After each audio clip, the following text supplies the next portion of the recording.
Bismillahirrahmanirrahim. Assalamualaikum warahmatullahi wabarakatuh. Om Swastiastu, Namo Buddhaya, salam sejahtera, salam kebajikan, rahayu, rahayu, rahayu buat teman-teman semua dan para sobat hantu sekalian dimanapun kalian berada. Di short sebelumnya saya bilang kan bahas tentang Gonjiam ya. Mungkin teman-teman udah pada tahu Gonjiam itu seperti apa, dan bahkan mungkin udah ada beberapa orang itu yang nonton filmnya. Dan perlu diketahui, rumah sakit Gonjiam yang di tahun 2025 ini itu sebenarnya udah nggak ada, guys. Udah diruntuhin lah sama pemerintah setempat. Tapi misteri sama beberapa fakta-fakta yang lain ataupun rumor-rumor itu masih kental ya. Walaupun bentuk dari rumah sakit itu pun nggak ada. Oke, langsung aja kita mulai. Ini dia. Rumah sakit Gonjiam atau banyak dikenal dengan Haunt Elysium Gonjiam. Gonjiam sendiri, rumah sakit ini itu mulai dibangun pada tahun 1950. Namun dibuka resminya itu pada tahun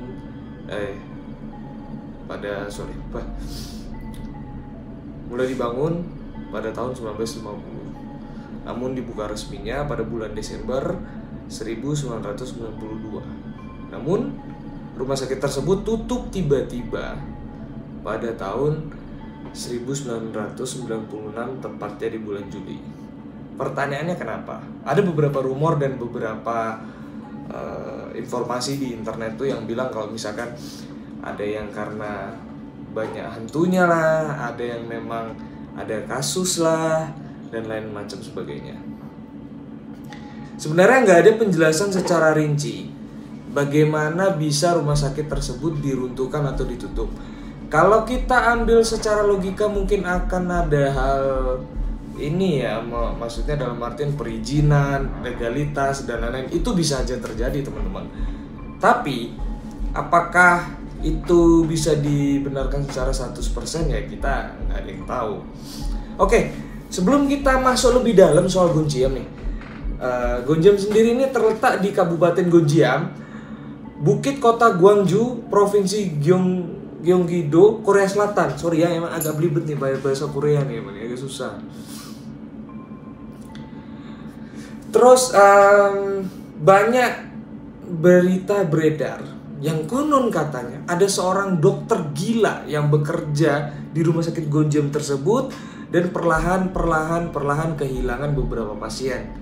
Kemanakah pasien itu? Banyak teman-teman yang bilang kalau misalkan pasiennya tuh dibunuh secara pelan-pelan, ada yang bilang dokter itu makin malpraktek. Tapi tunggu dulu. Kita kan bahas itu nanti. Nah, ada beberapa laporan resmi dari penutupan rumah sakit Gonjiam ini sendiri ya.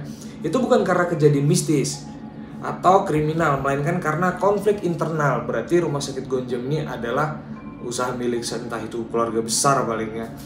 Terus pemilik gedung dan direktur itu dirumorkan itu saling berselisih soal pembangunan fasilitas pengolahan limbah di situ. Tidak ada catatan yang mengatakan ada kematian misterius massal. Namun ada beberapa laporan fiksi yang menyebutkan ada kematian massal yang sengaja ditutupi dari pihak gedung.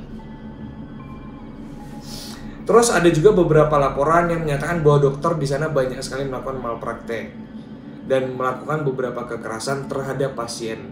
Ya mungkin gini ya, walaupun pasiennya tuh orang kurang waras akal ya, tapi kalau dilakukan dengan cara kekerasan aku rasa kurang etis. Sampai sekarang rumah sakit Gonjiam itu ada beberapa rumor dan isu ataupun sekalian fakta yang memang berkembang walaupun gedung itu udah runtuh. Saya sebutin ya satu. Gonjiam ini pernah masuk dalam daftar 7 tempat paling berhantu di dunia versi CNN Travel. Itu yang pertama. Terus yang kedua, banyaknya rumor dari masyarakat dan tentunya dari media sosial berkembang bahwa dokter gila dan eksperimen sadis di sana. Dan itu meliputi penyiksaan pasien dan malpraktek yang kurang etis, mungkin kasarnya lebih ke psikopat ya. Terus pengelolaan pembuangan limbah dan izin operasi yang masih ilegal. Ada lagi, ini yang buat saya makin bertanya-tanya. Ada seorang warga yang tiba-tiba meninggal setelah mengunjungi tempat tersebut. Lebih tepatnya, pas saya gali ternyata si warga ini itu sempat melihat ada beberapa tulisan atau bentuk sigil yang memang itu sigil itu kita tahu ya ngarahnya itu kemana ya, penyembahannya. Tapi memang si warga ini entah gimana atau informasi kurang akurat, itu dia tidak melihat altarnya, cuman ada beberapa bentuk sigil di beberapa tempat di rumah sakit Gonjiam tersebut. Nah itu. Terus ada juga rumor mengatakan bahwa koridor 2 dan 3 itu termasuk koridor yang terlarang. Berdasarkan informasi daripada konten kreator dan YouTuber serta ya para influencer semuanya, mereka menyetujui bahwasannya koridor nomor 2 dan 3 itu memang terlarang. Ada apa? Berarti ada suatu case di sana yang memang itu berhantu. Tapi kita ulas balik lagi. Yang namanya gedung kosong, apalagi yang sudah tidak ditempatkan oleh manusia, tidak terjamah setiap hari, itu pasti akan ditinggali. Sekalipun itu gedung biasa yang mungkin hanya sekedar lahan parkir mungkin. Tapi begini, kita juga harus berpikir di satu sisi bahwasanya di situ ada tempat yang namanya rumah sakit, dan di situ ada rumor masyarakat yang tidak kita bisa benarkan dan kita tidak bisa mempercayai, namun itu berkembang, yang tadi penyebutan sigil. Berarti ada penyembahan iblis. Kalau memang saja benar ada penyembahan iblis, berarti wajar aja ada beberapa tempat yang memang itu bersekutu lah dengan si iblis itu, ibarat kata apa ya, tempat dia datang lah, berkunjung di rumah sakit tersebut. Lanjut. Anehnya ada ini fakta yang aneh nih. Banyak pasien yang bunuh diri atau saling membunuh sesama pasien di tempat. Apakah memang nggak ada security atau mungkin bagian keamanan lah di sana? Masa pasien begitu aja biarin saling membunuh sih? Itu yang menjadi pertanyaan saya pribadi ya. Terus ada juga rumor yang mengatakan bahwa direktur RSJ Gonjiam yang lari atau kabur ke Amerika. Ini nggak benar ya, rumor ini nggak benar. Karena kalau kita cari informasinya, dia tuh bukan lari tapi apa gitu. Pokoknya dia bukan lari ke Amerika. Tapi ada pun juga beberapa artikel yang menyematkan bahwasanya si direkturnya memang kabur ke Amerika. Dan teman-teman tahu, gedung Gonjiam ini, RSJ Gonjiam ini itu sudah diruntuhkan pada tanggal 28 Mei 2018. Dan ada juga filmnya yang itu memang horor banget ya, dan itu teman-teman udah pada tahu, pasti udah pada nonton. Cuman begini, balik lagi, saya tidak mau menyangkutkan ini dengan satanis atau menyangkutkan ini dengan mungkin para penyuka atau kelompok-kelompok sekte-sekte begitulah. Tapi ada satu benang merah yang saya ambil. Di mana-mana penyembahan iblis. Iblis ya, kita bukan ngomong tentang setan tapi iblis. Penyembahan iblis itu pasti lebih eksklusif, lebih tertutup dan lebih rapi mainnya. Apalagi mereka udah mendapatkan earning yang sangat banyak gitu kan. Jadi kita nggak bisa semata-mata kayak secara gamblang nuduh, wah ini penyembah iblis, nggak bisa. Kita harus cari tahu fakta-faktanya. Apakah memang ada dan memang ada dokumentasinya atau dan lain-lain, baru kita bisa ngomong seperti itu. Walaupun secara mungkin spiritual atau yang misalkan secara mata batin kita ngelihat bahwa si A atau si B itu bersekutu dengan si iblis. Nah, yang bikin saya juga wow itu lagi satu teman-teman. Sebelum gedung rumah sakit ini dirobohkan, banyak para konten kreator dan mungkin yang uji nyali di sana yang nggak henti-hentinya melakukan uji nyali. Pasti tiap bulan itu ada aja lah. Mungkin hitungannya nggak usah bulan ya, dalam minggu, mungkin 2 minggu sekali atau beberapa minggu sekali itu tetap ada yang mengunjungi rumah sakit Gonjiam untuk melakukan uji nyali. Tapi teman-teman tahu, bisa dilihat di Google juga, itu rumah sakit Gonjiam itu memang letaknya itu di kayak di bawah kaki bukit dan kanan kiri itu hutan. Jadi wajar ya, anggapan lelumbut yang di hutan ini ya bersemayam di situ juga, nyari tempat tinggal tuh bisa aja terjadi. Kalau film Gonjiam sendiri itu judulnya itu The Gonjiam Haunted Elysium, dan itu filmnya viral ya. Itu sama juga, itu dirilis tahun 2018. Nah, sampai-sampai film itu sempet dilaporkan lah sama pemilik properti karena dianggap merusak reputasi dari Gonjiam. Pembuat film mungkin produsernya itu nggak mungkin, kadang-kala itu nggak mungkin juga dia tuh ngangkat tanpa ada cerita yang lengkap ya. Maksudnya nggak lengkap juga, dari rumor masyarakat yang berkembang, terus ada beberapa cerita masyarakat yang mungkin versi aslinya kan kita nggak tahu tuh. Kalau saya pribadi percaya, karena ini udah menyangkut sigil ya. Nggak semua orang bisa menulis sigil. Sekalipun semua orang bisa menulis sigil, mereka belum tentu bisa baca. Dan mungkin mantra-mantranya atau apa. Balik lagi, secanggih-canggihnya zaman, hal-hal seperti itu akan terus ada. Terus ada banyak beberapa pertanyaan di kepala saya tuh kayak mikir kayak gini teman-teman.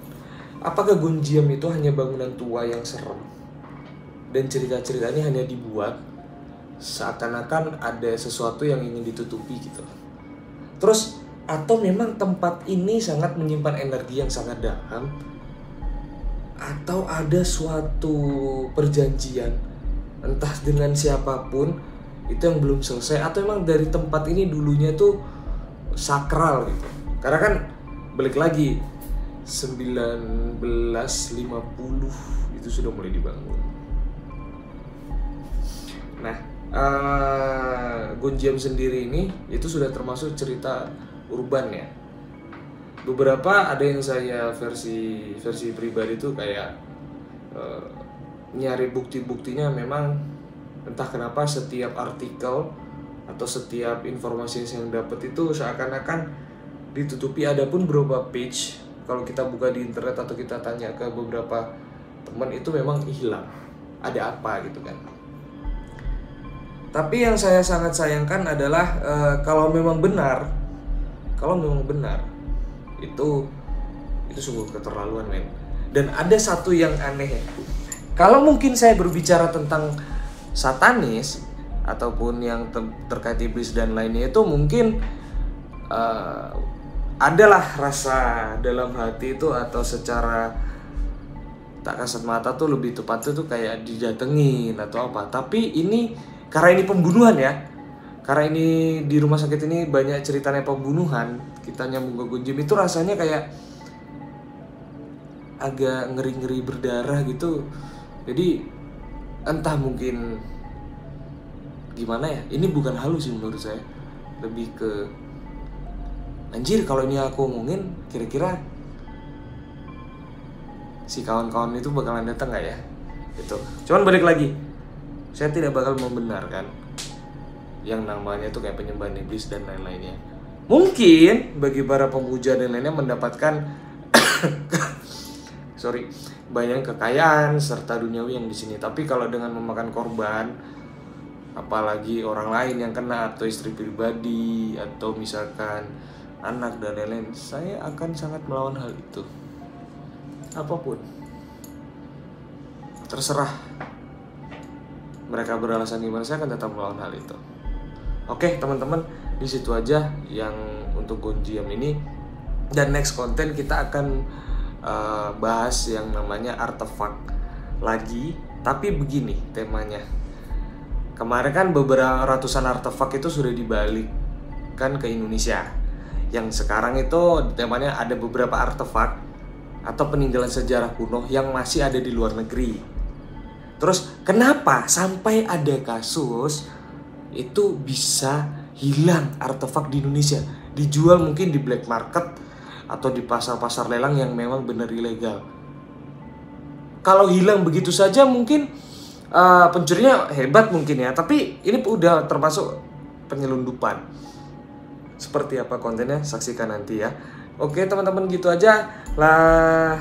Kalau teman-teman suka sama konten ini, jangan lupa like, share, subscribe, Dan jangan lupa terus dukung saya dengan cara teman-teman follow di Instagram, itu nanti kita cantumin di deskripsi ya. Instagram sama TikToknya tolong ramein. Dan kalau misalkan ada cerita-cerita horor dari teman-teman yang mau dibagi, silakan langsung kontak Stasiun Hantu, mau lewat itu TikTok, mau lewat itu DM Instagram ataupun email sekalipun, saya akan sangat terbuka. Dan kalaupun memang ada yang mau ngajak collab ataupun misalkan kita nyoba konten barengnya atau di mana lah, kita ada destinasi tempat tujuan lain, saya akan sangat terbuka. Dan memang saya harap para konten kreator yang lainnya itu juga saling mengangkat satu sama lain. Billahi taufiq wal hidayah. Wassalamualaikum warahmatullahi wabarakatuh. Om Swastiastu, Namo Buddhaya, salam sejahtera, salam kebajikan, rahayu rahayu rahayu.